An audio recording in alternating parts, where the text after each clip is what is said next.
Fix this ancient piece of junk and I'll hand you my company, the CEO joked, tossing the keys onto the grease-stained floor. Everyone laughed, but the single dad just smirked, took off his jacket, and cracked his knuckles. He wasn't here to play. And 23 minutes later, the CEO's jaw hit the floor, along with her ego. Before we dive in, drop a comment with where you're watching from, and don't forget to hit subscribe for more videos like this. Let's begin. The air in the auto shop sizzled with the scent of burning oil and ambition. Caleb Reed, 36, single dad, broke, sleepless, and still carrying the weight of a lost wife, stood under the rusted hood of a '69 Shelby GT 500 like it was the Sistine Chapel. His hands were rough, his eyes sharper than the tools on his wall. He didn't fix cars, he resurrected them. That morning, he hadn't planned to change his life. He just wanted enough for diapers, formula, and maybe a pack of eggs. But destiny drives with no warning. Across the street, at Halston Motors HQ, CEO Reagan Voss, 42, ruthless and regal, walked out of her building trailing a pack of executives. She was commanding, crisp in her suit, a queen in a kingdom built on legacy steel and roaring engines. And she was pissed. Her father's prized Shelby had stalled. Again. And the $7,000 an hour mechanic from Beverly Hills had declared it a hopeless fossil. She'd fired him on the spot. Then, with fire in her tone and sarcasm dripping, she shouted across the street toward the small-time garage, "Hey, grease boy, you think you can do better?" Everyone turned. Caleb didn't even blink. He was wiping a wrench with an old rag, his daughter's baby monitor clipped to his belt. "I fix cars. I don't talk about them," he replied. Laughter rippled through the corporate suits. Reagan, amused and slightly insulted, crossed the street with deliberate steps. Her security detail flinched, unsure if this was beneath her or dangerous. "All right, Mr. Silent Wrench," she said, unlocking the Shelby. "Fix this classic beauty right here, right now, and I'll give you my company. Sound good?" The crowd gasped. "Is that a joke?" Caleb asked. She smirked. "Is your answer?" He stared at her, then removed his jacket, hung it neatly on a hook, cracked his knuckles, and lifted the hood. The moment Caleb's hands touched the Shelby's engine, the room fell silent. Even the wind outside seemed to pause. One of Reagan's execs whispered, "He's going to break it worse." But Reagan didn't flinch. She leaned against a pillar, arms crossed, watching the man who dared take her challenge seriously. Caleb wasn't trying to prove himself. He was just focused. No theatrics, no overconfidence, just motion and mind. Within 3 minutes, he found the problem. The timing chain had slipped. The distributor cap was warped. Worse, the fuel line had been fixed by someone who had no business under a hood. Caleb muttered under his breath. No wonder it choked. He asked for no help, just borrowed tools. He moved fast, purposeful, exact. 10 minutes in, sweat ran down his temples. His hands moved like clockwork, removing, adjusting, resetting. And then, the moment. He turned the ignition. The Shelby snarled to life. The exhaust coughed twice, then purred like a jungle cat awakening from a long nap. The engine roared, crisp and powerful. The garage filled with the scent of power reborn. Everyone outside lost their minds. But Reagan stood frozen. That engine had not made that sound in 18 years. She didn't speak for several seconds. Then, voice low, she asked, "Who are you?" Caleb just wiped his hands. "Just a dad trying to keep diapers on the shelf," he said. But inside, something cracked open in her. She didn't just see a mechanic anymore. She saw a man with nothing to lose, yet everything to give. She saw what legacy should look like. She saw kindness in hands shaped by pain. She extended her hand, genuinely, for the first time in years. "My name's Reagan." He shook it. "Caleb," she paused. "That deal about the company?" He raised an eyebrow. "I was joking, but I don't want to joke anymore." The suits behind her shifted, nervous. "I want you at Halston," she said. "Now." Caleb glanced down at the baby monitor clipped to his belt. Emma's little snores hummed in the background. He didn't smile, but he said, "I'll come. But I'm not leaving her behind." Reagan blinked. "Who?" He held up the monitor. "My daughter, Emma. She's 3. She goes where I go." Reagan looked at him like she was seeing the world through a shattered mirror for the first time. "Then bring her," she said softly. "We've got room." But not everyone in Halston agreed. Especially not Lyle Carrington, Reagan's VP of Operations, and the man secretly plotting to take the company from her. He watched this exchange from the glass above, smirking coldly. This nobody mechanic was going to ruin everything. But not if Lyle could ruin him first. By Monday morning, Caleb Reed, single dad, grease-stained hands, no degree, no title, walked through the massive marble lobby of Halston Motors headquarters, carrying a toddler on his hip. Emma clutched her pink sippy cup, resting her sleepy head on her dad's shoulder. She had no idea she was entering the belly of a billion-dollar machine, where polished shoes clicked like threats and every word was wrapped in barbed ambition. Reagan met them in the executive wing personally. "Emma," she smiled, crouching down, "welcome to Halston." Emma blinked once, gave a sleepy nod, and reached toward Reagan's fancy necklace like it was candy. Caleb moved to pull her hand back. Reagan stopped him. "She's perfect," she said quietly. But not everyone thought so. Lyle Carrington watched from his glass office, his expensive coffee untouched. He leaned over to his assistant and whispered, "Start the clock. Let's see how long this dad act lasts." He had plans, big ones, and they didn't include a grease monkey with a pacifier in his pocket. Down in the engineering bay, things weren't as glossy as upstairs. The company's core engine design was hemorrhaging money. The project had been stalled for months. Reagan brought Caleb in as a consultant, but his presence immediately sparked whispers. "Why's the janitor in our lab?" "That him? The Shelby guy? He's wearing steel toes and carrying a diaper bag." But Caleb ignored it. He just observed. Quiet, methodical. He took notes in a crumpled spiral notebook and built 3D mock-ups on a decades-old laptop with a cracked screen. By Friday, he'd identified 3 design flaws in the company's flagship engine that even their top MIT engineers had missed. He didn't gloat. He just left sticky notes on the schematics. The head engineer, Miles, couldn't believe it. Did you do this alone?" Caleb shrugged. "I had Emma help."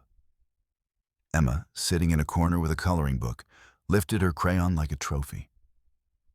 But the praise Caleb earned burned Lyle like acid. That night, Lyle made a call. A private investigator, a man who specialized in corporate sabotage. "Dig into him," Lyle hissed. "I want dirt. Something. Anything. A DUI, a past arrest. I want him gone." The man on the phone replied, "Everyone's got skeletons, sir." Lyle smiled. "Then let's open his closet." The next day, Caleb showed up early, too early, and found his access badge disabled.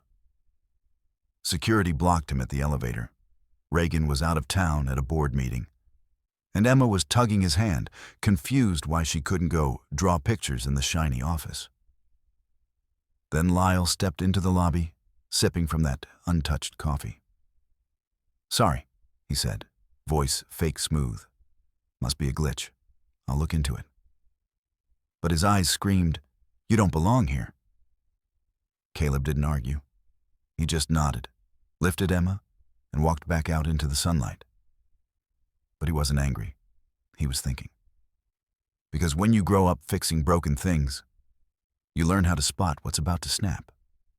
And Halston Motors? It was about to snap. By nightfall, Caleb was back in his garage. Same rusted walls, same flickering fluorescent lights, same tool cart that groaned when it moved. But this time, something was different.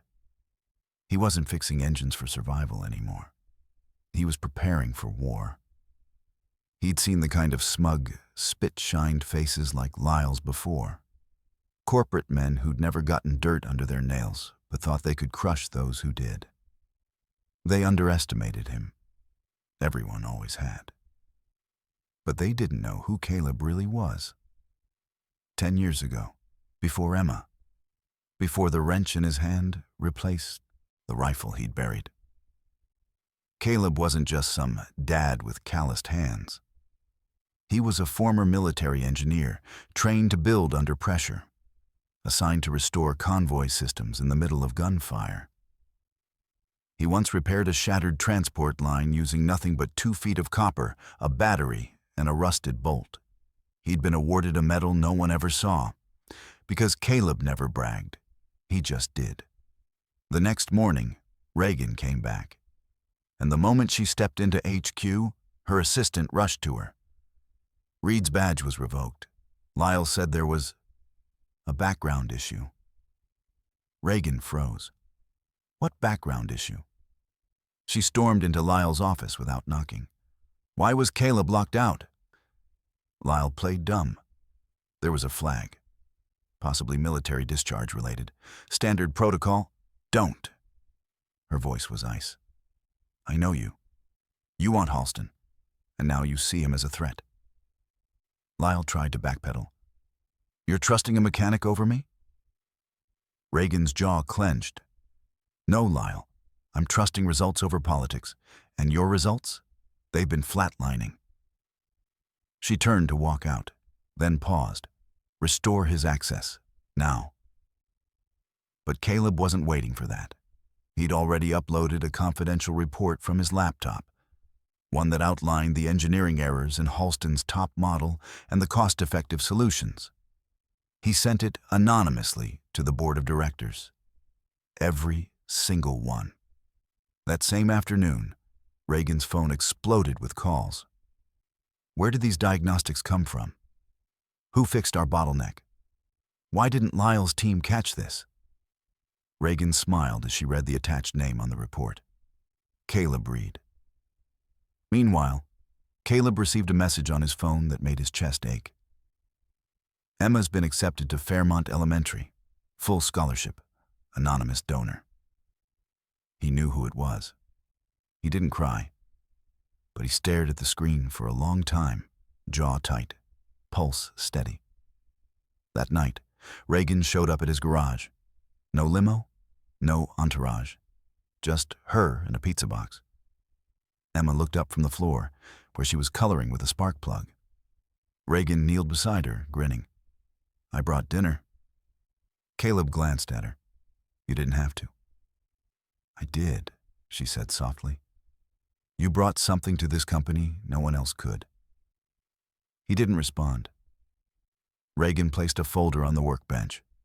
Inside was a contract, a leadership position, 6-figure salary, creative control of engine innovation. I don't want you as a consultant, she said. I want you as a cornerstone. Caleb looked down at the papers, then at his daughter. I only have one question, he murmured. What happens if I say no? Reagan smiled gently. Then I'll come back tomorrow, and the day after, until you say yes. For the first time in years. Caleb laughed, but neither of them knew. Lyle had just made a final move, one that involved blackmail. One that could ruin everything. The next morning, everything burned. Not in flames, but in silence. The kind that lingers when your reputation's been ambushed before you even open your eyes. Caleb woke up to dozens of missed calls, his inbox flooded, and Emma's daycare reporting that someone had questioned her pickup eligibility. Then came the bomb.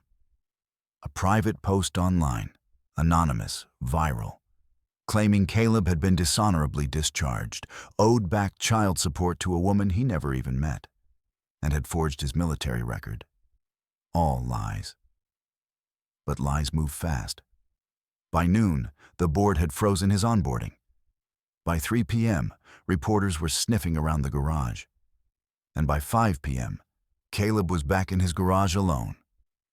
Emma asleep in the next room, clutching a toy wrench like it was armor. But someone else wasn't sleeping that night. Reagan. She knew Lyle's signature smear tactics. She'd once watched him ruin a promising female engineer just because she corrected him in a meeting. But Caleb? Caleb was different. So she did what CEOs never do. She went to his house and saw the reality. A small, clean garage. Dishes drying on a rack. A baby monitor glowing softly. And Caleb, head bowed, whispering a bedtime story through tears. She didn't knock. She waited until he came out onto the porch, tired but composed. "I'll walk away if I have to," he said. "Emma comes first, always." Reagan shook her head. "You're not walking away. Lyle is." The next day, Halston Motors held a surprise board meeting. Reagan walked in first, then Caleb, then a quiet man in uniform, Master Sergeant Eric Brooks. "I served with Caleb Reed," Brooks said, voice firm. "I watched him save 2 convoys under fire with nothing but scrap wire and a prayer. He wasn't dishonorably discharged. He was honorably buried under bureaucracy until he walked away for his daughter." He laid 3 medals on the table. Proof. Next, Reagan played the original security footage, the one Lyle had tampered with. Then she dropped the final bomb. Lyle Carrington hired a private investigator with company funds. He attempted defamation, corporate sabotage, and unauthorized surveillance of a minor. Gasps, a few mutters, then silence. Lyle was escorted out of the building. No severance, no legacy, no sympathy. Just the click of expensive shoes leaving their empire. 2 weeks later, the Halston Motors showroom unveiled its Reed 1 prototype engine, a new standard in efficiency. A revolution built with blueprints on napkins and nights lit by baby monitors. Caleb stood on stage. Beside him, Emma held the mic. "This is my daddy," she said proudly. "He fixes everything." The room applauded, and Reagan, watching from the side, whispered, "Not just engines, little one. Legacies." Epilogue: Caleb never became a billionaire. But he got something rarer: respect, peace, and a life where his daughter never, had to choose between crayons and electricity. Reagan visited often, sometimes with pizza, sometimes with questions, sometimes with silent gratitude. She'd once joked that giving her company away was a bluff. Turned out, it was the best investment she ever made.